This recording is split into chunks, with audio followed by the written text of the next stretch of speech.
Hello guys, welcome back to another Lumby trading video. In this one we're going to be doing some in-depth stock analysis on Facebook, ticker FB. So to get straight into it, we're going to go onto a plain daily chart and see is there any gaps that need to be filled, because usually we will use those as some sort of price targets. Now when we're looking for gaps, for example here, we do have a gap, yes, but it's not one that we actually mark down.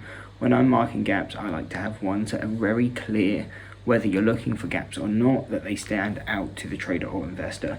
So for example, like one like that, I won't place, because if you're just looking at the chart very quickly, you don't see that level.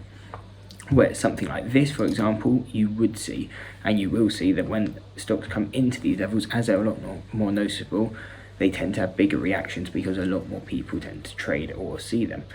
For example, like here. So when looking at that, yeah, we're looking for those very clear gaps.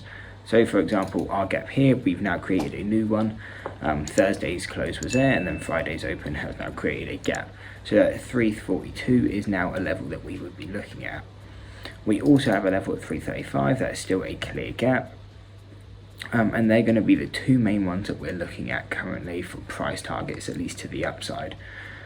We do have the occasional one here, but we can see it was essentially filled kind of on this pullback here, so we're not going to remark that down, because again, if you're skimming, it looks like it's being filled, even though it's missed it by about, say, 50 cents.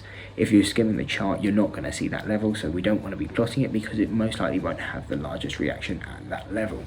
And we're only looking for levels that tend to have large reactions, because if that's where we're looking to lock in profits, we want to be locking in profits just before there's going to be a heavy pullback and or reversal. So we're looking to get in just before these levels. If the level's not that significant, we don't need to be locking in profits at that level. So as of right now, we will actually place these levels a bit further back just so they're easier to see. So 342 and 325 are kind of those key levels. Now we're onto the standard deviation chart, so we can get a clearer picture of, is the stock undervalued or overvalued, and then also more price targets. So looking at Facebook right now, we can see it's kind of undervalued. Because how do we determine if a stock undervalued? We look at the statistical mean on both the 4-hour and the daily, 4-hour on the left, daily on the right.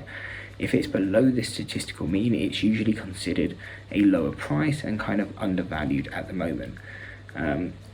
So we look to be buying as it comes into these deviations, because these are usually bounce levels and buying pressure will come in at these levels. So for example, on the 4-hour, it's come into the first deviation. You'll see it's broke through, came back, retested it, and looks like it's failed again.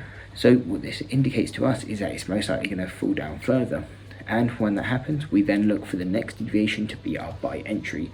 So 306 will be our new entry, because it's the closest deviation to the current stock price.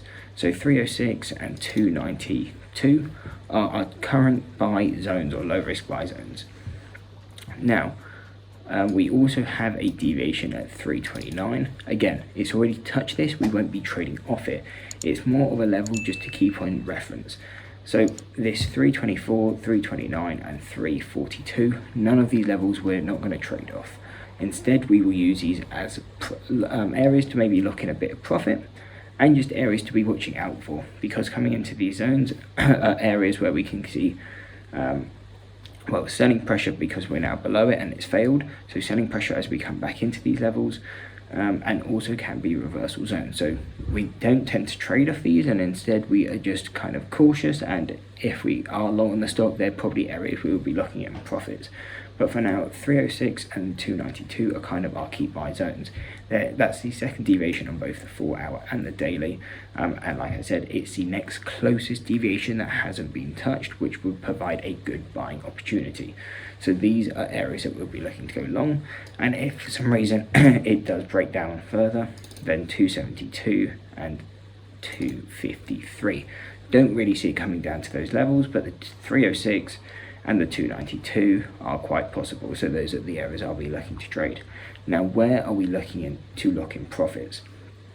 So again, imagine we're getting an average between these, because usually I look to get in some size at the first deviation. If the trade works on the first time, then that's great. But if it does come down lower, then we're looking to get in a bit more size at the next deviation. So we will be looking to have an average of around $300.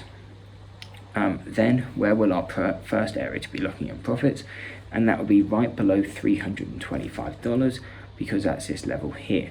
And though that's not a deviation, but instead it will be the gap fill. So when it comes into here, if the stock's going to pull back, for example, we keep going down, coming down to this 306, if the stock's pulling back but wants to continue lower, this most likely will be the level it pulls back to. And that's why we lock in profits there, because then we can move our stock to break even. And so even if the trade decides to, or if the stock wants to go lower, then we won't at least be taking a loss on the trade. So it's just a way to be managing our risk. But where will our main profit targets be? So 329 and 340 are areas where we would probably look to take off at least 50%, because that is the first deviation.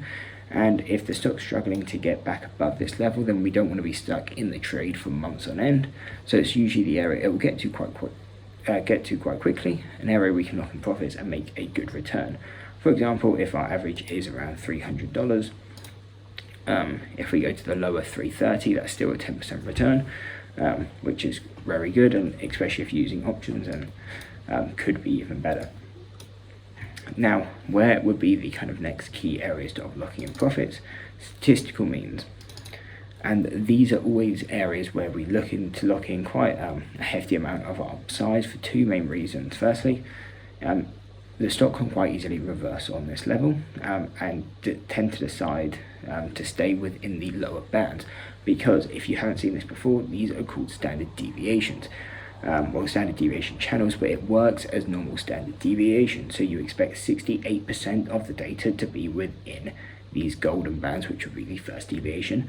But that also means you then expect, around 34% of the data to be within this upper band, and you expect 34% of the data to also be within this lower band. And as we can see right now from Facebook, the majority of the data is within the top band. So it wouldn't be unlikely for it to kind of pull back up to above this 340 level, but not quite break above the 375 level. And that's why we would look to lock in a good amount of profit here. Then what also can happen at standard deviation or statistical means is that you tend to get heavy moves, whether that's a breakthrough or a pullback. You usually don't want to be taking a risk in case it pulled back quite heavily, because you tend to see when a stock comes into this level, you get a strong reaction. For example, you can look at any time really Facebook comes into this level, you tend to get quite a harsh pullback, strong push. When it finally breaks through here, they harsh break. So that's why we tend to be locking in a hefty amount of profit at that area, if not all, depending on what you're looking for. So those would be kind of the key areas. And if you are looking to maybe hold a bit further, you're looking for longer term swings, or you're just very bullish on Facebook, then we just look for those higher deviations. So 405 to around 410 would kind of be my max target. But again, if you are very bullish, or you're looking maybe for an investment or on a longer term time frame, then again you can just go and look for the higher deviations. If you believe in the stock, then over time you would expect it to come to these price targets. But the price targets that we give, like the 405, the 410, the 330, the 340, the 375, these tend to be levels where you're going to get strong reactions, and we expect to get to them relatively soon. So if you're looking for a short-term swing trade, you don't want to be in it for months on end, then the highest target I would personally be looking at is 375 / kind of 368. And that's personally where I will be closing the position out completely if I get into this trade. So hope you enjoyed the breakdown on Facebook. Hope to see you in the next one, and that's it. Peace.